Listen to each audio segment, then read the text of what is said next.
ولایت کا ایک اور بہترین طرفدار مولا کائنات کا صحابی،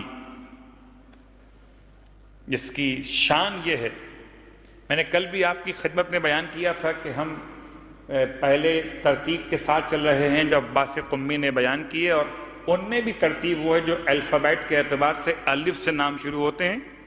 مولا کے اصحاب میں کل اسبق تھے اور آج الف سے ایک اور نام ہے، اور اس نام کا تعارف کراتا ہوں۔ پہلا اس کا تعارف ہے سہیل یمن، اس کا دوسرا تعارف ہے آفتاب قرن، اس کا تیسرا تعارف ہے احد من الزہاد الثمانیہ، اس کا چوتھا تعارف ہے نفس الرحمن، اس کا پانچواں تعارف ہے خیر التابعین، اس کا چھٹا تعارف ہے سید التابعین، اس کا ساتواں تعارف ہے پیغمبر کا سلام اس کے لیے۔ فرماتے تھے جو اس سے جا کر ملے میرا سلام اسے کہہ دے۔ اب آئیے آہستہ آہستہ ان لفظوں کا ترجمہ کر دوں اپنے جوان دوستوں کے لیے۔ سہیل یمن، یمن کا یگانے روزگار مومن، ایسا چمکدار مومن کہ اسے آفتاب قرن کہا گیا، یعنی قرن کا چمکتا ہوا سورج۔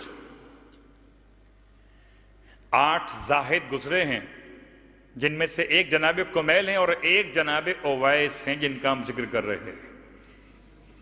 اویس الف سے نام شروع ہوتا ہے، یمن کے رہنے والے ہیں، قبیلے کا نام قرن ہے، قبیلے کی شاخ سے متعلق ہے، اور یہ مولا کائنات علی ابن ابی طالب علیہ السلام کے بڑے خاص لوگوں میں شامل ہے۔ اللہ کے رسول نے ان کو نفس الرحمن کا لقب دیا، رحمان کا نفس۔ اللہ کے رسول نے ان کے لیے سید التابعین کا لقب دیا کہ تابعین میں سردار ہیں یہ، خیر التابعین، سب سے بہتر تابعین میں۔ تابعین کون ہوتے ہیں؟ صحابہ رسول کے بعد جو پہلی نسل آئی ہے، جس نے صحابہ رسول کو اپنی آنکھوں سے دیکھا ہے، اسے کہتے ہیں تابعین۔ تو اویس صحابی رسول نہیں ہے، خیر التابعین ہے۔ اویس مدینے آئے تھے، کرتے کیا تھے؟ بہت معمولی کام کرتے تھے، اونٹ چراتے تھے اجرت پر، جو پیسے ملتے تھے بوڑھی ماں کو پالتے تھے۔ ماں سے پوچھا کہ جاؤں میں سلام کے لیے؟ ماں نے کہا جاؤ مگر 2 پہر تک واپس آ جانا۔ گئے مدینہ منورہ، یمن سے گئے، رسول کا عاشق، یمن کا رہنے والا، مدینے گیا، پیغمبر کو سلام کیا، مگر پیغمبر ہے نہیں، سلام کسے کرے؟ انتظار میں رہے۔ دوپہر کا وقت قریب ہوا، لوٹ کے واپس آ گئے۔ پیغمبر پلٹ کے واپس آئے، پوچھا یہ آج نور کیسا پھیلا ہوا ہے؟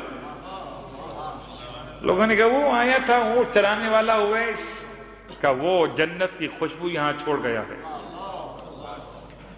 پیغمبر فرماتے تھے کہ مجھے یمن کی طرف سے رحمان کی خوشبو آتی ہے، یمن کی طرف سے۔ ان کے اعمال کیا تھے؟ اویس کیا صرف ماں کی خدمت گزار ہی تھے یا اور بھی کچھ تھے؟ اویس کی حالت عبادت میں یہ تھی کہ ہر رات کی ابتدا میں یہ کہتے تھے آج کی رات رکوع کے لیے ہے، اور پوری رات رکوع میں گزار دیتے تھے۔ کبھی کہتے تھے آج کی رات سجدے کے لیے ہے، تو پوری رات ایک سجدے میں گزار دیا کرتے تھے۔ لوگوں نے کہا یہ کیا اپنے اوپر زحمت کرتے ہیں، پوری رات بھر سجدہ؟ تو کہتے تھے کاش ازل سے ابد تک ایک ہی رات ہوتی، سجدے میں گزار دیتا۔ جناب اویس مولا کے چاہنے والے، مولا کے صحابی، پھر مدینے میں آئے، اللہ کے رسول نے وصیت فرمائی تھی کہ میرا لباس اویس کو دے دینا۔ اللہ کے رسول کا ایک لباس اویس کو دیا گیا۔ جب اویس مدینے پہنچے تو زمانہ خلافت دوم کا ہے، اور حضرت عمر بیان کرتے ہیں کہ میں نے دیکھا اویس کو کہ اویس پہنے ہوئے ہیں وہ چٹائی جس پر اونٹ چارہ کھاتا ہے، ان کے بدن پہ لباس نہیں ہے، وہ اپنے کو چھپائے ہوئے اس چٹائی کے اندر یا اس پرانے کپڑے پر، کمبل پر جس پر اونٹ دانہ کھاتا ہو، اسے اوڑھے ہوئے۔ کہتے ہیں ان کے زہد کو دیکھ کر میرا دل تڑپ گیا، اور میں نے ان سے کہا کہ کوئی ہے جو مجھ سے خلافت لے لیے 2 روٹی کے بدلے میں؟ تو اویس نے سن کر جواب میں کہا کہ کوئی عقل مند تم سے خلافت لے گا نہیں، اگر تم چاہتے ہو کہ اسے چھوڑ دو، چھوڑ کے چلے جاؤ، جس کا جی چاہے گا لے لے گا۔ اس میں کتنی گہرائی صلوات پڑھے محمد و آل محمد پر، تفصیل کا وقت نہیں ہے۔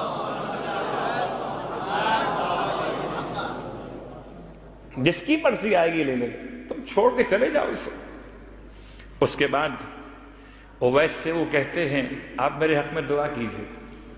اویس نے کیا جواب دیا ہے؟ سبحان اللہ، کہتے ہیں میں ہر روز مومنین و مومنات کے لیے دعا کرتا ہوں، اگر تم مومنین میں شامل ہوگے تو دعا لگ جائے گی، اور اگر شامل نہیں ہو تو میں اپنی دعا کو ضائع کیوں کروں؟ اور پھر یہ امام کے ان چاہنے والوں میں سے جنہوں نے امام سے بیعت کی ہے کہ یہ نہر پہ وضو کر رہے تھے کہ ان کو آواز پہنچی شور کی۔ پوچھا شور کیسا ہے؟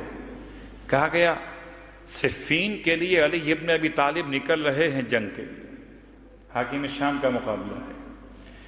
انہوں نے وضو کرتے کرتے اپنے آپ کو تیار کیا کہ سب سے بڑی عبادت متابعت علی ابن ابی طالب ہے، نکل کھڑے ہوئے، اور مولا نے فرمایا اپنے لشکر میں کہ آج جنگ میں جانے والے جمع ہو رہے ہیں مقام نخیلہ پر،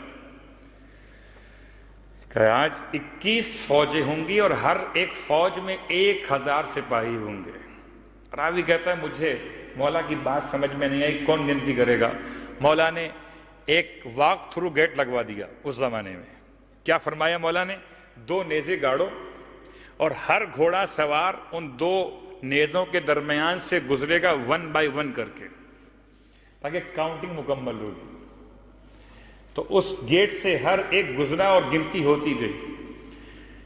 امام کے الفاظ سے 21 فوجیں ہوں گی اور ہر فوج میں 1000 سپاہی ہوں گے۔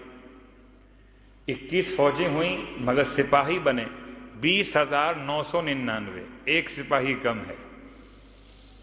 امام لشکر روکے ہوئے، مولا چلیں، تقریباً تو وہ کمل ہو گیا، چلتے ہیں، کہ نہیں ایک سپاہی آنے والا ہے۔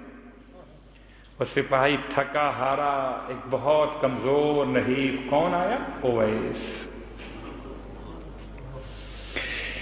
مولا کائنات کی بارگاہ میں پہنچے، مولا کے ہاتھ چوم کر مولا سے بیعت کی۔ کہا بیعت کس بات پہ کرتے ہو؟ اویس کا بیعت آپ سے کرتا ہوں جان نثاری پر۔ اویس نے بیعت کی ہے جان نثاری پر۔ اللہ کے رسول فرماتے ہیں روز قیامت اویس ایک فرد کے طور پہ نہیں، ایک امت کے طور پہ اٹھے، قبیلہ مضر اور قبیلہ ربیہ کے افراد کی تعداد کے برابر اکیلا شفاعت کرنے والا ہوگا۔ اویس مولا کا چاہنے والا امام کے لشکر میں شامل ہوا اور صفین کے میدان میں اپنی جان قربان کر دی۔ عزیزو، آج کی تاریخ ولایت کے نام سے اس لیے بھی ہمارے عنوان سے ملی ہوئی ہے کہ ماہ رمضان کی 2 تاریخ، 5 تاریخ اور 7 تاریخ، یہ 3 تاریخیں امام رضا علیہ السلام سے منسوب، ولی عہدی میرے مولا کی، پھر زواج ہارون کی بیٹی سے، مامو رشید کی بیٹی سے امام کا زواج، اور اس کے بعد آخری امام کی ولی عہدی پر بیعت اور سکہ جاری کرنے کا دن۔ یہ 3 تاریخیں، 2، 5 اور 7۔ لیکن میرا مولا اس کی ولی عہدی پر آج 2 رمضان دن گزار کر چاند کے اعتبار سے ہم بیٹھے ہوئے ہیں۔ رویت ہلال کا مسئلہ آپ کے علم میں ہے، لیکن عزادارو جب میرا مولا نکل رہا تھا نا مدینے سے، سب کو جمع فرمایا اور سب کو فرمایا کہ آج جی بھر کے مجھے دیکھ لو، اور سب اہل بیت جمع ہوئے امام رضا کو دیکھ دیکھ کر روتے تھے۔ اتنا گریا تھا کہ مدینے کے 3 دن مشہور ہیں۔ ایک دن جب رسول خدا کی شہادت کی وفات ہوئی لوگ بہت روئے تھے، جب حسین نے مدینہ چھوڑا تب لوگ بہت روئے تھے، یا جب امام رضا نکل رہے تھے مدینے سے لوگ بہت روئے تھے۔ امام کا فرزند 5 برس کا شہزادہ ہے، اپنے سر سے چھوٹے سے امامے کو اتار کے رکھا، مدینے کی مٹی کو اٹھا کے سر پہ ڈالا، اپنے گریبان کو چاک کیا، آستین کو پلٹ کر روتا تھا جیسے یتیم روتے ہیں۔ امام رضا نے اپنے بیٹے کو سینے سے لگا لیا، بیٹا یہ کیا حال بنا لیا؟ شہزادہ عرض کرتا ہے بابا جسے اپنے یتیم ہو جانے کا یقین ہو گیا ہو اس سر پہ خاک نہ ڈالے تو کیا کرے؟ میں کہوں گا یا امام جواد آپ نے اس سر پر خاک اڑائی ہے، بابا نے گلے سے لگا لیا ہے۔ ارے ہائے وہ سکینہ جو کربلا سے اپنے بابا کو رخصت کرتے ہوئے کہتی تھی بابا ایک مرتبہ ایسے سر پہ ہاتھ رکھ دیں جیسے آپ نے چچا مسلم کی بیٹی کے سر پہ رکھا تھا۔ امام رونے لگے، سکینہ کیا کہنا چاہتی ہو؟ کہا بابا آپ کے بعد میرے سر پر کوئی ہاتھ رکھنے والا ملے نہ ملے، مجھے پتا تو چل سکے کہ یتیموں پہ شفقت کیسے ہوتی ہے۔ بابا سینے سے لگا لیجئے کہ سکینہ پھر اس سینے کو کہاں پا سکے؟ کہ عزاداروں کس بات میں تم کم ہو،